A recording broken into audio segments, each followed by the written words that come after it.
இன்று இலங்கை உட்பட பல்வேறு நாடுகளிலும் இருக்கின்ற தமிழர்கள் சீமானா விஜயா என்று மோதிக்கொண்டிருக்கின்றார்கள். இந்நிலையில் இலங்கையில் நடந்து வருகின்ற ஒரு சம்பவம் தொடர்பாக சொல்ல வேண்டிய ஒரு நல்ல தருணமாக இந்த தருணம் அமைந்திருக்கின்றது. அது தொடர்பாகத்தான் இதிலே விரிவாக பார்க்க இருக்கின்றோம். அதற்கு முதல் ஜேகே ரிப்போர்ட் எனப்படுகின்ற இந்த யூடியூப் சேனலை இதுவரை யாராவது சப்ஸ்கிரைப் செய்யாமல் பார்த்து கொண்டிருந்தால் சப்ஸ்கிரைப் செய்து கொள்ளுங்கள்.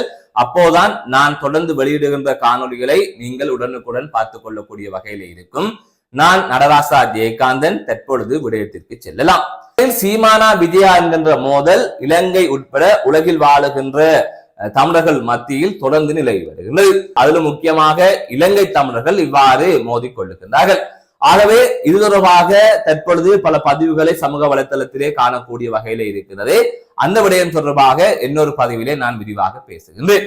தற்பொழுது என்ன விடயத்தை நான் சொல்ல வருகின்றேன் என்று சொன்னால், இன்று சீமானுக்கு ஆதரவாக கருத்துக்களை தெரிவிக்கின்ற பலரும் அதனை தாண்டி சிலரும் என்ன சொல்லுகின்றார்கள் என்று சொன்னால், சீமான் அவர்கள் கொஞ்சம் கொஞ்சமாக தமிழ் தேசிய அரசியலை அங்கு வளர்த்தெடுத்துக் கொண்டு வருகின்றார். அது தமிழகத்திற்கும் தேவை, எங்களுக்கும் தேவை, அதாவது இலங்கை தமிழர்களுக்கும் தேவை, உலக தமிழர்களுக்கும் தேவை. அப்படி இருக்கின்ற போது கருத்தியல் ரீதியாக கொள்கை ரீதியாக ஒரு அரசியலை அவர் முன்னெடுத்து வருகின்ற போது இடையிலே விஜயகாந்த் வருகின்றார், கமலஹாசன் வருகின்றார், விஜய் வருகின்றார். இவ்வாறு ஒவ்வொருவரும் வந்து சீமானின் எழுச்சியை தடுக்கின்றார்கள் அல்லது சீமான் இலக்கை அடைவதற்கு தாமதப்படுத்துகின்றார்கள் என்கின்ற வகையிலான கருத்துக்கள் கூறப்படுகின்றது. அதில் உண்மையும் இருக்கின்றது.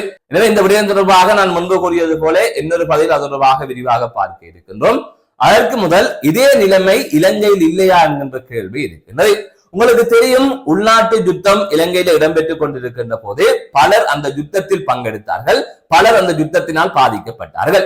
அந்த வகையில் பல முன்னாள் போராளிகள் இன்று அவயங்களை இழந்து இந்த சமூகத்திலே வாழ்ந்து கொண்டிருக்கிறார்கள். அதேவேளை தேசப்பட்டுள்ள பல தமிழர்கள் இந்த யுத்தத்தினால் பாதிக்கப்பட்டிருக்கிறார்கள், அவயங்களை இழந்திருக்கிறார்கள், பொருளாதாரத்தை இழந்திருக்கிறார்கள். இவ்வாறு பல இழப்புகளை பலரும் சந்தித்திருக்கிறார்கள்.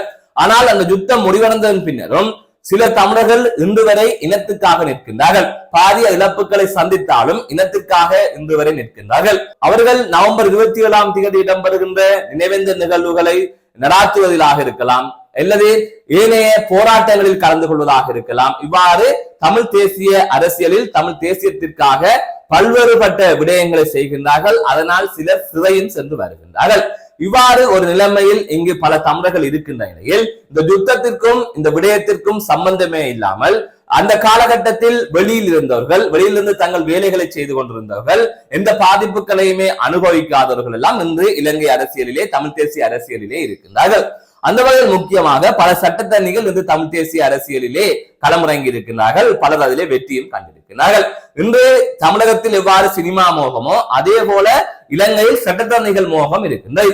ஆகவே இந்த மண்ணுக்காக தொடர்ந்து கஷ்டங்களை அனுபவித்தவர்கள், தொடர்ந்து போராட்டங்களை முன்னெடுத்தவர்கள், சிறை சென்று வந்தவர்களை எல்லாம் இங்கு புறக்கணிக்கிறார்கள். அதை விட முன்னாள் போராளிகளுக்கு கூட இங்கு தமிழ் தேசிய கட்சிகளில் ஆசனங்கள் வழங்குவதில்லை. மாறாக 1-2 ஆசனங்களை பெற்றாலும் கூட அவர்கள் அதிகபட்சமாக 500 வாக்குகளை பெறுவதே பெரும் சிரமமாக இருக்கின்றது.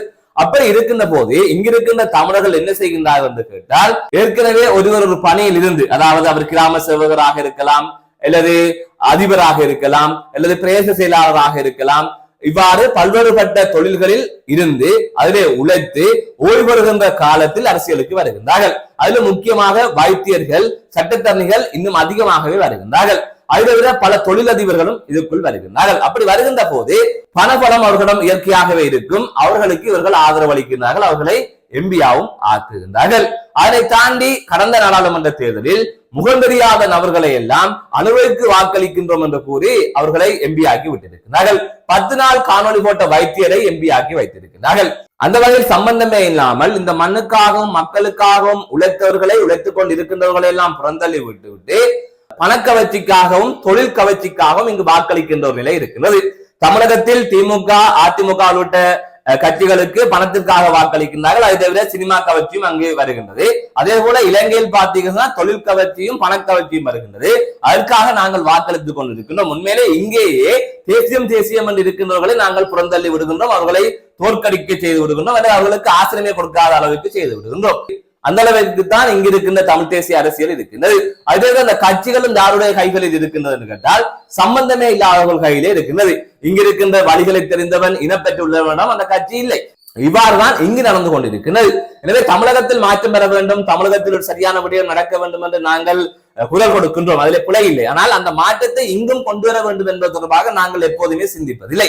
எனவே அங்கு சினிமா கவர்ச்சியை பணக்கவர்ச்சியை விரட்டி அடிப்பது போல இங்கும் இந்த தொழில் கவர்ச்சி, அதாவது முக்கியமாக சட்டத்தரணிகள் வைத்தியர்கள் நாடாளுமன்றத்துக்கு செல்லலாம் என்கின்ற நிலையை மாற்றி இங்கே உண்மையிலே இடம்பெற்றுள்ளவனை நாடாளுமன்றத்துக்கு அனுப்ப வேண்டிய ஒரு சூழலை நாங்கள் கொண்டு வர வேண்டும்.